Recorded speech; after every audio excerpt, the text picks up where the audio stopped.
Hello बच्चों, चलिए प्रश्न को देखते हैं। प्रश्न है मुक्त मूलक योगज बहुलकन में प्रयुक्त एक सामान्य प्रारंभक का नाम और संरचना लिखिए।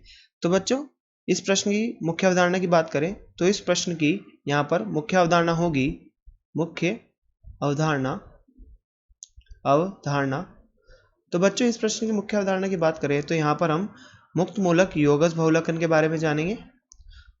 तो बच्चों, यहाँ पर मुक्त मूलक योगज बहुलकन में कुछ प्रारंभकों की आवश्यकता होती है बच्चों। तो कुछ प्रारंभक होते हैं जो ये क्या करते हैं, खुद का एक मुक्त मूलक बनाते हैं और एकलक को मुक्त मूलक बनाने के लिए प्रेरित करते हैं। तो यहाँ पर देखें तो मुक्त मूलक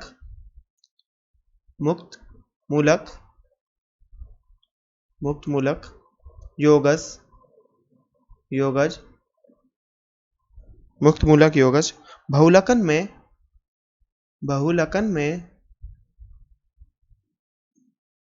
में बच्चों यहाँ पर कुछ प्रारंभकों की आवश्यकता होती है। कुछ प्रारंभकों की आवश्यकता होती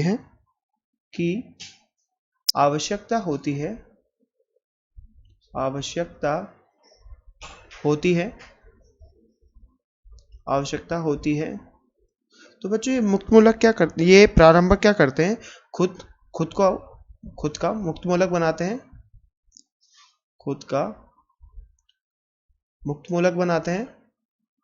मुक्त मूलक या खुद का या स्वयं का मुक्त मूलक बनाते हैं और एकलक को मुक्त मूलक बनाने के लिए प्रेरित करते हैं। मुक्त मूलक बनाने के लिए प्रेरित करते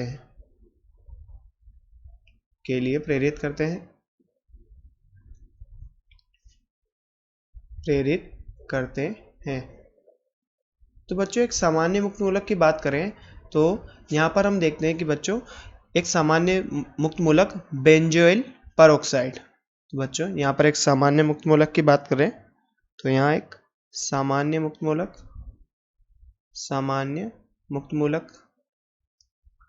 मूलक जैसे बेंजोइल परऑक्साइड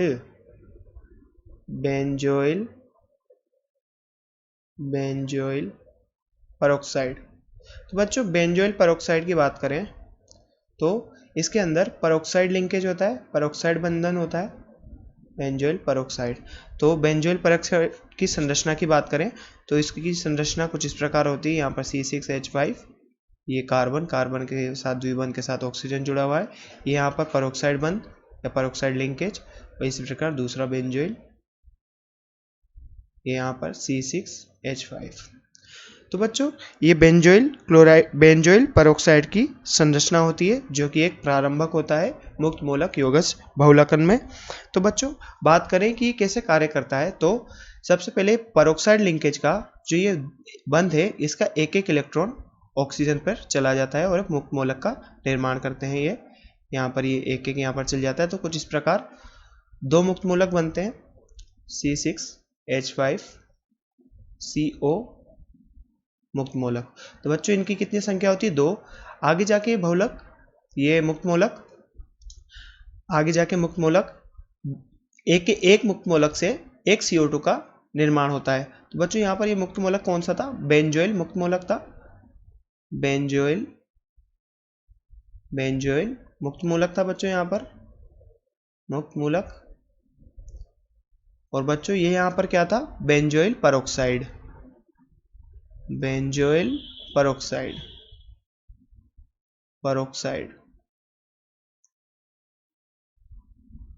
तो बच्चों, यहाँ पर बात करें आगे, ये जो बेंजोइल मुक्त मूलक है, बेंजोइल मुक्त मूलक फेनिल मुक्त मूलक में बदल जाता है और एक CO2 का निष्कासन करता है। तो यहाँ पर 2 बेंजोइल मुक्त मूलक मिलेंगे हमें, साथ ही साथ 2 CO2 का निष्कासन भी होगा।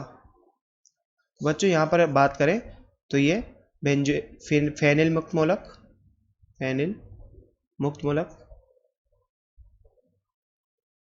तो बच्चों हमने यहाँ पर एक प्रारंभक कैसे क्रिया करता है इसको ये जाना कि सबसे पहले प्रारंभ खुद का स्वयं का एक मुक्त मूलक बनाता है जो आगे जाके एकलक पर क्रिया करता है। तो बच्चों ये मुक्त मूलक यहाँ पर C6H5 स्वयं का एक मुक्त मूलक बनाता है जो आगे जाके, उदाहरण के लिए एथीन को हम यहाँ पर एक एकलक लेते हैं तो एथीन पर जाके क्रिया करेगा। तो बच्चों ये यहाँ पर CH2 पर अटैक करता है जिसके कारण हमें यहाँ पर एक मुक्त मूलक प्राप्त होता है। इस प्रकार से आगे ये अभिक्रिया करता रहता है CH2 मुक्त मूलक। तो बच्चों जैसा कि प्रश्न में पूछा गया था मुक्त मूलक योगज बहुलकन में प्रयुक्त एक सामान्य प्रारंभक का नाम और संरचना लिखिए, तो हमने यहाँ पर जाना कि मुक्त मूलक बहुलकन में प्रारंभकों का क्यों आवश्यकता होती है और एक सामान्य उदाहरण देखा बेंजोइल परऑक्साइड और उसकी संरचना देखी। आशा करते हैं आपको प्रश्न समझ में आया होगा। धन्यवाद।